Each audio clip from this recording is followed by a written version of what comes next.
जब दीन समझने वाले लोग और दीन के नाम पर रोटियां तोड़ने वाले लोग और मदारिस के अंदर 10-10 साल गुजार जाने के बाद शेखुल हदीस और शेखुल तफसीर के टाइटल अपने साथ लगाने वाले लोग भी इस किस्म की गुस्ताखियों पर खामोश रहेंगे, बताएं कि अपना मुकदमा। लेकिन बिलाल भाई आपकी मैं बात काटूंगा, जी शऊर इंसान बोलता है इमरान खान के खिलाफ बात कर दो, आपको मार्केट के अंदर जी शऊर तबका होलसेल में मिल जाएगा। आप मौलाना फजलुर रहमान साहब के खिलाफ बात करो, जमीयत उलमा इस्लाम का वर्कर आपको छोड़ेगा नहीं। वो मौलाना फजलुर रहमान साहब के दिफा में आएगा, आना भी चाहिए, मना नहीं करते हम। लेकिन बात यह है कि ये जी शऊर तबका उस वक्त शऊर को कौन सी मार्केट में बेच के आ जाता है, बड़े से बड़ा जाकिर एहतिजाज की धमकी भी दे रहा है, रियासत को धमका भी, और वो जो है वो खुल्लम खुल्ला अपने मौकफ का इजहार कर रहा है कि इस बिल को हम नहीं मानते। हालांकि इस बिल में अहले बैत उज़्ज़ाम की इज्जतों के साथ हमारे मुल्क में फाहिशा जानिया नाचने वालियों के लिए उनकी इज्जतों की बात करने वाले लोग मौजूद हैं। हमारे यहाँ एक सिलसिला चल पड़ा है कि जो तक़द्दुस वाले महीने हैं उनके अंदर बाज़ ऐसे वाक़यात होते हैं कि आप महीने का तक़द्दुस भी कहते हैं कि ये बड़ा मोहतरम महीना है। माह मुहर्रमुल हराम देख लें, माह रमज़ानुल मुबारक को देख लें। इसी तरह जो है वो ज़िलहज का महीना है, ज़िलहज के महीने के अंदर भी बहुत सारे ऐसे वाक़यात होते रहते हैं। सहाबा इकराम की ज़ात को मश्क सितम बनाया जाता है, उनके ऊपर तनकीद की जाती है और मुख्तलिफ़ किस्म की गुफ्तगू।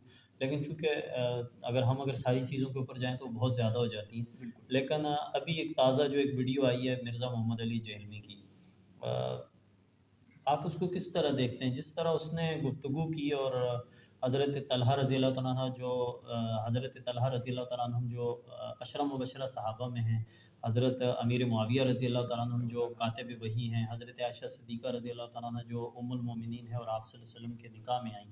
आप सल्लल्लाहु अलैहि वसल्लम की ज़ौजा हैं और आप सल्लल्लाहु अलैहि वसल्लम ने जिस कदर मोहब्बत हज़रत आयशा सिद्दीक़ा रज़ी अल्लाह तआला अन्हा से की, तो आप सल्लल्लाहु अलैहि वसल्लम की जो रिवायात हैं उनके अंदर कहीं तारीख़ में या आपकी रिवायात में कहीं किसी और ज़ौजा के लिए वो अंदाज़ आप सल्लल्लाहु अलैहि वसल्लम का नहीं मिलता जो हज़रत आयशा सिद्दीक़ा रज़ी अल्लाह तआला अन्हा के लिए मिलता है। तो आप इस सारे मामले को किस तरह देखते हैं? वैसे तो माशरती एतबार से देखा जाए तो मुल्क में रोज़ाना की बुनियादों पर नहीं बल्कि हर लम्हे की बुनियाद पर कोई ना कोई वाक़या ऐसा होता है जो रोनुमा हो रहा होता है। सियासी वाक़यात भी उनमें शामिल हैं, गुर्बत के हवाले से मसाइल भी शामिल हैं। बड़े अफ़सोस के साथ कहना पड़ रहा है कि कराची जैसे शहर के अंदर भी कोई वाक़या रोनुमा होता है, उस वाक़ये के खिलाफ चिल्लाने वाले, चीखने वाले, बोलने वाले बहुत सारे लोग नज़र आ जाते हैं। मार्केटें भरी पड़ी हैं ऐसे लोगों से कि जो वाक़यात के होते ही जो है वो वावेला करना शुरू कर देते हैं कि फ़लाँ जगह जो है वो राशन तक़सीम हो रहा था, वहाँ पर लोग मरे। उनके खिलाफ बोलने वाले लोग भी मार्केट में बहुत हैं। और इसी तरीके से सियासी एतबार से आप देखें तो कोई शख्स अपनी मुखालिफ जमात की तरफ से अपने कायद की तौहीन सुनने के लिए तैयार नहीं है। यूसुफ़ भाई, आप जो बात कर रहे हैं ना कायदीन की, चूँकि आपकी गुफ्तगू माज़रत चाहता हूँ काट रहा हूँ। असल में आप अभी भी ट्विटर ऑन करें, हम कुछ चीज़ें आपकी स्क्रीन के ऊपर भी दिखाएँगे, आप ट्विटर ऑन करें। मुख्तलिफ़ सियासी जमातें अपनी क़यादत पर होने वाली तनकीद पर तनकीद करने वालों की जिस तरह धुरगत बना रही हैं, वो सिलसिला सहाबा किराम की तौहीन होने के बाद वो नहीं नज़र आता। सहाबा इकराम की तौहीन होने के बाद इसलिए वो सिलसिला नज़र नहीं आ रहा कि मुसलमान जो हैं वो इस वक़्त बड़े अफ़सोस से कहना पड़ रहा है, मैं आम पब्लिक की क्या बात करूँ, इंतहाई माज़रत के साथ, गुस्ताख़ी माफ़, मैं अगर उलमाए किराम और अकाबिरीन देखें, अकाबिर जो है वो कोई और मखलूक नहीं होती है। इस दौर के अंदर जिनके पास दीन का इल्म भी मौजूद है और वो कौम की सरपरस्ती कर सकते हैं, उन्हीं को अकाबिर कहा जाता है। तो मैं उनकी खिदमत में जो है वो गुस्ताखी माफ़ के साथ ये बात कहना चाहूँगा कि पाकिस्तान के अंदर जब कोई भी सियासी एतबार से वाक़या रोनुमा होता है या सरहदों पे हमारे फ़ौजी जवान शहीद होते हैं, इसी तरीके से दीगर वाक़यात रोनुमा होते हैं, तो हमारी जो मज़हबी क़यादत है, उनके भी ट्वीट्स आना शुरू हो जाते हैं और उनकी मज़म्मतें भी आना शुरू हो जाती हैं। मैं हैरान और परेशान हूँ यार, इतनी बड़ी गुस्ताखी के ऊपर किस तरीके से खामोश रहा जा सकता है? यूसुफ़ भाई, बड़ी हैरत यार की आप बात। इन्हीं मदारिस से पढ़कर, इन्हीं मदारिस से आप 10-10 साल इन मदारिस के अंदर गुजारने के बाद, आलिम बनने के बाद, मुफ्ती बनने के बाद मसनदों पर पहुंचते हो। लोग आपके हाथ चूमते हैं, आपकी पेशानी को बोसा देते हैं, आपको ये इज्जतें, ये मनसब, ये प्रोटोकॉल, ये सब मिलता ही दीन इस्लाम की वजह से है। और जब दीन इस्लाम के खिलाफ हमले हों या दीन इस्लाम के खिलाफ साजिशें हों, उस मौक़ों पर आप एक हिकमत का लेबल अपने ऊपर लगाने के बाद खामोशी साध लो। आम मुसलमान से क्या गिला शिकवा करना। सरकारी हमारी जो इंतजामिया है, इदारे हैं, गवर्नमेंट है, इन लोगों के पास अपना मुकदमा किस तरीके से लेके जाया जाए कि भाई फला जगह पर देखो ये शख्स बार बार बकवास कर रहा है, हर 2 महीने के बाद उठता है, किसी सहाबी पर, किसी नबी पर, किसी मुकद्दस हस्ती पर तबर्रा कर जाता है। ये गुस्ताखी का मामला किसी इदारे वाले को, किसी वकील को, किसी ताजिर को, डॉक्टर को या किसी सियासी जिम्मेदार को किस अंदाज में समझाया जाए कि जब दीन समझने वाले लोग और दीन के नाम पर रोटियां तोड़ने वाले लोग और मदारिस के अंदर 10-10 साल गुजार जाने के बाद शेखुल हदीस और शेखुल तफसीर के टाइटल अपने साथ लगाने वाले लोग भी इस किस्म की गुस्ताखियों पर खामोश रहेंगे। फिर मुझे आप बताएं कि अपना मुकदमा किसके पास निकल जाएगा। यूसुफ भाई, आपको शायद मेरी बात से आप इख्तलाफ करें या इत्तेफाक करें, आपका नज़रिया हो सकता है। मुझे जो लगता है ना, उलमा के ना बोलने की वजह वो दो वजूहात हैं। चूँकि हम तो उलमा के कदमों की खाक, हमारा नज़रिया तो कुछ और है कि जब ऐसे किस किस्म के वाक़यात हों तो हर एक शख़्स को बोलना चाहिए। उलमा का सिर्फ़ काम नहीं है, हर ज़ी शऊर इंसान को बोलना चाहिए। लेकिन मैं ये लेकिन बिलाल समझता भाई, हूँ। आपकी मैं बात काटूंगा। जी शऊर इंसान बोलता है, मैंने माना। आप इस वक्त किसी सियासी जमात के लीडर के खिलाफ बैठ के बात करो, जी शऊर तबका बोलेगा। आप ऑन रिकॉर्ड अभी इस वक्त बैठकर इमरान खान के खिलाफ बात कर दो, आपको मार्केट के अंदर जी शऊर तबका होलसेल में मिल जाएगा। आप मौलाना फजलुर रहमान साहब के खिलाफ बात करो, जमीयत उलमा इस्लाम का वर्कर आपको छोड़ेगा नहीं। वो मौलाना फजलुर रहमान साहब के दिफा में आएगा, आना भी चाहिए, मना नहीं करते हम।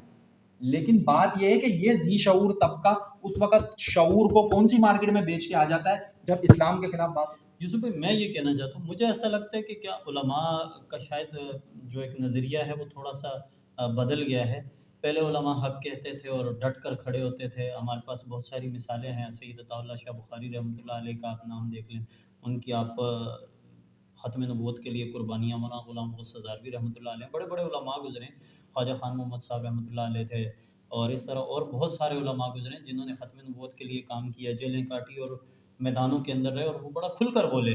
और मुझे ऐसा लगता है कि जो हमारे यहाँ जो उलमा अब नहीं बोलते, उसके पीछे कहीं एक किरदार मसाजिद की कमेटियों का है। बहुत माज़रत के साथ जो लोग मेरी बात को सुन रहे हैं, बहुत सारे लोग मेरी बात से इत्तेफ़ाक करेंगे। मस्जिद के अंदर एक शख़्स है, वो मुफ्ती है, आलिम है, वो दीन को समझता है, लेकिन वो बेचारे के सर पर जो है ना, वो मोहल्ले के 4 जाहिल लोगों की तलवार लटकी हुई है।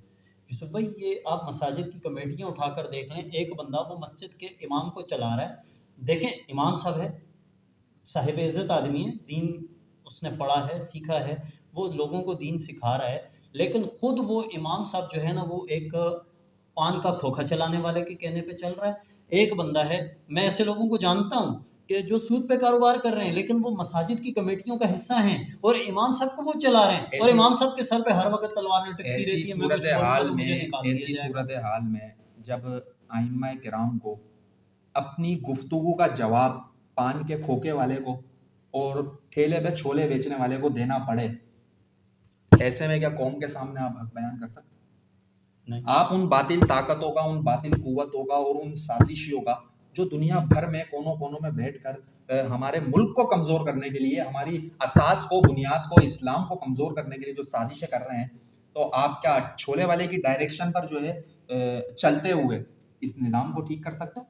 इन बातिल ताकतों का यूसुफ मुकाबला भाई, कर सकते हो? मुझे लगता है कि हमें जो है ना, एक मर्तबा फिर, चूँकि आज हम बैठकर प्रोग्राम कर रहे हैं और तकरीबन रात गए का वक़्त है, 4 अप्रैल है और आज ही हमारे सामने कुछ वीडियोज़ आई और हमने उसके ऊपर कोशिश की कि हम गुफ्तगू करें आपसे भी। तो आज एक ऐसी शख्सियत का यौम शहादत भी है। हम ये चाहेंगे सियासी तौर पर हम उनको, सियासी लोग उनको किस तरह परखते हैं वो एक अलग चीज़ है, या आम आवाम उसको किस तरह परखती है, मज़हबी तबका उसको किस तरह परखता है। लेकिन बहैसियत एक मुसलमान के, मैं उस शख़्स को बहुत अच्छे अंदाज़ में ख़राज अक़ीदत पेश करूँगा सिर्फ़ एक बात पर। सियासत के अंदर उसने क्या किया हमें उससे कोई वास्ता नहीं है। लेकिन उसने जो ख़त्म नबूव्वत के कवानीन बनाकर और उसने असम्बली के अंदर कादियानियत का जो फितना था उसको हमेशा के लिए दफन किया। जनाब जुल्फ़िकार अली भुट्टो शहीद ने जो काम किया, हम ये समझते हैं, जनाब जुल्फ़िकार अली भुट्टो शहीद ने जो काम किया, मैं ये समझता हूँ कि मौजूदा दौर के अंदर फिर से एक मरतबा किसी ऐसे लीडर की ज़रूरत है कि ये जो वाक़यात हो रहे हैं पे दर पे तौहीन के, माजी के अंदर आप तारीख को पढ़ें, हमने भी देखा है, कुछ उलमा से भी सुना। बिलाल भाई, आप जुल्फ़िकार अली भुट्टो साहब की बात कर रहे हैं, मैं आपसे यही चीज़ बताना चाह रहा हूँ। मैंने जब गुस्ताखियों का आपका सवाल सुना, इंजीनियर अली मिर्ज़ा ने क्या बोला, उसने क्या बकवास की, सहाबा किराम पे क्या तबर्रा किया, इससे पहले वो क्या कुछ करता आया है, इसके अलावा, इंजीनियर अली मिर्ज़ा के अलावा मार्केट में हर दूसरे दिन, तीसरे दिन कोई ना कोई लुच्चा, लफंगा, आवारा, घर से छोड़ा हुआ, वो आकर भोंकता है, बकवास करता है। मैं आपको जो कहना चाह रहा हूँ, लीडर जो है, आप जुल्फ़िकार अली भुट्टो की बात कर रहे हैं, उन्होंने इस पेपर्स पे दस्तखत किए और कादियानियत को हमेशा के लिए आइन में काफिर डिक्लेयर किया गया और उनकी एक्टिविटीज को महदूद किया गया। ये लीडर पैदा कहां से हुआ, इस लीडर पर मेहनत किन लोगों ने की है? उलमा के तबके ने की है। मैं यही कहना चाह रहा हूं कि वो लोग असम्बलियों में आज भी मौजूद हैं। हमारा आज का जो मुल्क का वजीर आजम है, उसके साथ चलने वाले भी बहुत सारे उलमा हैं, वो उस पर मेहनत करके आज के दौर में भी इन चीजों का सद्देबाब कर सकते हैं। यहाँ पर तवज्जो दिलाना, कौम की तवज्जो इस जानिब मबजूल कराना मेरी गुफ्तगू का असल मकसद ये है कि जब अहले हक लोग हक की सदा को बुलंद नहीं करेंगे तो आपके मौक़िफ़ पर आके खड़ा कौन होगा? और मेरी बात आप लिख लें, महफूज कर लें, खामोश आप हमेशा के लिए नहीं रह सकते। आप एक वाक़ये पर खामोशी इख्तियार कर सकते हो, दूसरे पे कर सकते हो, तीसरे पे कर सकते हो। मैं आपको बताता हूँ, इसी कराची शहर की बताता हूँ। एक एनजीओ है, फलाही इदारा, उसने अपने काम को शुरू किया। शुरू करने के बाद वो काम को आगे बढ़ाता गया, लोगों ने उसको डोनेट करना शुरू किया और वो देखते ही देखते फलता फूलता हुआ एक जगह पे पहुंच गया और उसके दस्तरखान तवील होते चले गए। उलमाए के उलमाए किराम, अहले मदारिस, अहले मसाजिद, ये तमाम तर चीजें देखते रहे, खामोश रहे, आवाज नहीं उठाई। आज जब उस इदारे की तरफ से ज़कात मांगने की मुहिम शुरू हुई है, फिर ये बोलना शुरू हुए। अच्छा, वो बोलने के पीछे भी वजह मुझे जो नजर आ रही है वो ये है कि लोग पहले ज़कात मदारिस को देते थे, आज जब अब अपने धंधे ऊपर वालों को दे रहे हैं। अब अपने ऊपर जब कहानी आ गई, अब देखा कि ये जो फितना है या ये जो विजन लेके काम कर रहा है इस एनजीओ का ये जो शख्स है, तो अब आवाज उठानी पड़ रही है। सेम इसी तरीके से गुस्ताखियों वाले मामलात हैं। मैं आपको बता रहा हूं, मैं आज भी ये बात कह रहा हूं, हल्फन कह रहा हूं कि आप सियासी इंतशार इतना बढ़ चुका है, आप किसी सियासी शख्सियत के खिलाफ बात करें, किसी मजहबी शख्सियत के खिलाफ बात करें, आपका जीना महाल हो जाएगा। लेकिन इतनी ज्यादा मजहबी जमातों की मौजूदगी में, इतनी बड़ी सियासी कयादत की मौजूदगी में, उलमाए किराम हर साल मदारिस में क्या होता है यार, मदारिस से कोई वकील थोड़ी निकलते हैं, मदारिस से कोई वकील ताजिर नहीं निकलते, मदारिस से उलमा निकलते हैं हर साल। तो इतने उलमा की मौजूदगी में, इतने मुफ्तियाने किराम, इतने दारुल इफ्ताओं की मौजूदगी में आप आवाज नहीं उठा रहे, कल आपको मजबूरी में उठानी पड़ेगी। लेकिन वो मजबूरी में उठाई गई आवाज कहलाएगी। इससे पहले, वक्त से पहले आप आवाज उठा लो और इन फितनों के कला कमा के लिए मैदान अमल। यूसुफ भाई, आप क्या समझते हैं कि इसका हल और सलूशन क्या है? हमने माजी करीब के अंदर की बात करूँगा, हमने देखा पंजाब के अंदर एक बिल आया, तहफ़्फ़ुज़ बुनियाद इस्लाम बिल, और उसके ऊपर मुत्तफ़िक़ा तौर पर वो बिल असम्बली से पास हुआ और फिर वो पता नहीं क्या हुआ, क्या नहीं हुआ, एक बड़ी ताकत है या हमारे मुल्क के अंदर कुछ ऐसे फ़रिश्ते हैं कि जिनकी सुनी ज़्यादा जाती है, तो या वो लाडले हैं या फ़रिश्ते हैं कि उनसे गुनाह कोई नहीं होता तो उनकी बात मानी जाती है, या बिलाल फिर वो भाई, इतने लाडले हैं कि उनको ज़्यादा फेवर दी जाती है। बिल के हवाले से मैं आपको बताता चलूं, तहफ़्फ़ुज़ बुनियाद इस्लाम बिल हो या हाल ही में पेश होने वाला रिसेंटली तहफ़्फ़ुज़ नामूस सहाबा बिल हो, तहफ़्फ़ुज़ नामूस सहाबा अहले बैत बिल, बिल, तरमीमी बिल, इन दोनों के ऊपर काफ़ी डीपली मेरी नज़र है। इनके हवाले से मैंने स्टडी भी की है। मैं आपको बताऊं कि ये बिल पेश हुआ और असम्बली से मंजूर हो गया, वो भी मुत्तफ़िक़ा तौर पर। मुत्तफ़िका तौर पे, सेनेट में जाना बाकी है। इस बिल की सेनेट के अंदर मैं नहीं जानता वल्लाह आलम क्या वजूहात हैं, क्या रुकावटें हैं। ईद के बाद कोई गुड न्यूज़ आ जाए, बकरा ईद के बाद कोई गुड न्यूज़ आ जाए, लेकिन हम उम्मीद पर हैं कि ये न्यूज़ ज़रूर आएगी इंशाल्लाह। आपको बताता चलूं कि ये बिल असेंबली में पेश होकर जब मुत्तफिका तौर पर मंजूर हुआ, इस बिल की मुखालफत में कुछ लोग बाहर आए। वही लोग हैं जो तौहीन करते हैं। तौहीन करने वाले लोग, देखो चोरी के खिलाफ बिल बने और चोर बाहर आ जाए कि मैं नहीं मानता हाथ काटा जाने वाला कानून, उस चोर की सुनी जा सकती है? नहीं। मैं आपको यहाँ पर और अपनी ऑडियंस को, आपकी ऑडियंस को, तमाम लोगों को ये बात समझाना चाह रहा हूं कि जब बिल बना, बिल की मुखालफत के अंदर हर वो फर्द बोला जो गुस्ताखी में मुलविस है, और वो बोला जो माजी में ये बोल चुका है कि हमारा गुस्ताखी से कोई ताल्लुक नहीं है, कौम को दिखाने के लिए।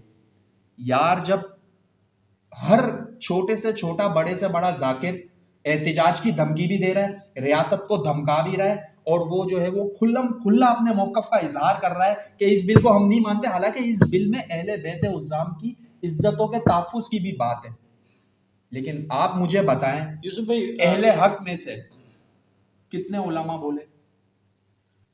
असल में एक बड़ा हमारे इशू ये है कि बहुत सारे उलमा जो हैं वो शायद मसलहत का भी शिकार है, देखें बिलाल भाई, और तौहीन करने वालों के यहाँ तो जा बिलाल जाकर भाई, खाने खाए जाते हैं। आम जो नौजवान है पाकिस्तान में रहने वाला, वो भी रोटी खाता है, सब समझता है। मुझे बताओ, सहाबा किराम की गुस्ताखी के खिलाफ बिल बना, उस बिल की मुखालफत करने वाले लोग मुखालफत कर रहे हैं, और दलील के साथ कर रहे हैं।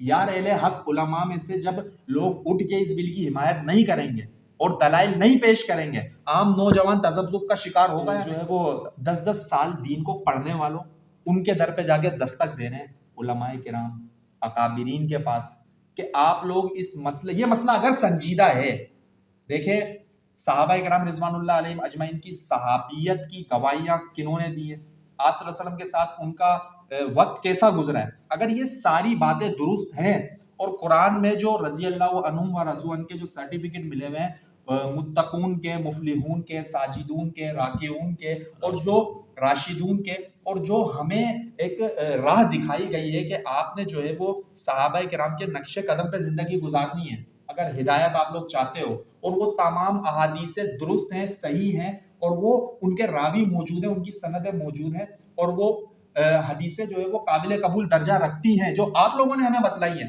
फिर अगर उसके अगेंस्ट कोई जाएगा और आप इनके खिलाफ आवाज नहीं उठाओगे, फिर हमारा मुतालबा अपनी जगह वहीं आके खड़ा रहेगा कि कौम का नौजवान जो सहाबा किराम के मुतालिक दिल में वसवसे लेके फिरेगा और लोगों को गुमराह करेगा, उसके जिम्मेदार आप लोग।